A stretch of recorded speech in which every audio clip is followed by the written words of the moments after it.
So this is week 3 of July's hip mobility and strength exercises. So for anyone who's joining me in the classes in Llanblethian and Ogmore, you would have gone through a few different exercises so far. So there is a hip mobility and stretching routine, which is about 28 minutes long. And then there's the exercises of the week. So week 1, we focused on how to recruit the exercises, how to actually move our hip into abduction and extension.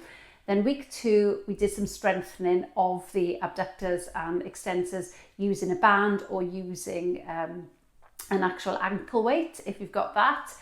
Now, week 3, we're going to be looking at the hip flexors and strengthening the hip flexors.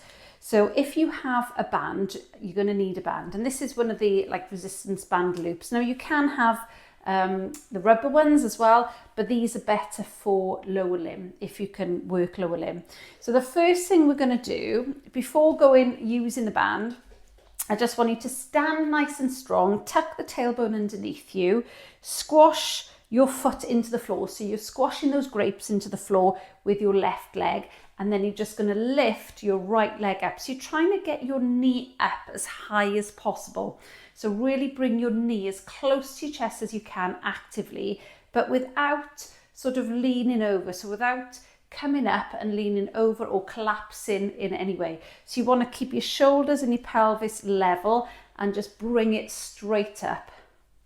So we're just going to do that on both sides. So you can either do one at a time, maintaining your balance, and then just coming up and really just trying to get as high as you possibly can. And then same on the other side. So just waking everything up before you go into your strength with the band. So that is the actual action, okay? So we're going to be doing it with the band now, but as you can see, the foot is flexed, your spine is in neutral, and you're trying to get your hip as high as possible. Make sure that you don't sort of lean back either as you do that. So that's the temptation, as well as leaning to the side.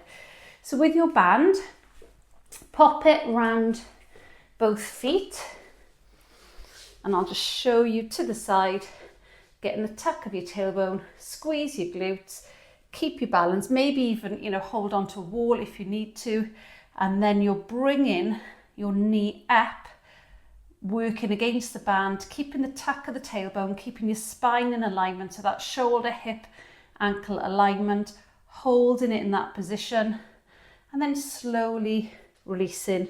Same on the other side. So if you need a wall for balance, but get your alignment, so shoulder, hip, knee, bring the knee upwards, pause and hold. So depending on the strength of the band, you might only want to pause for 5 seconds. You might get to 10 seconds, but keep your core engaged. Pelvis is level, knee is coming up. And then slowly back down, slowly release. So try and do that, maybe 5 on each side. But again, depending on your hip strength, you may only want to hold it for 5 seconds or 10 seconds each time. And that you should feel a nice burn at the front of your hip when you're doing that. So give that a try this week.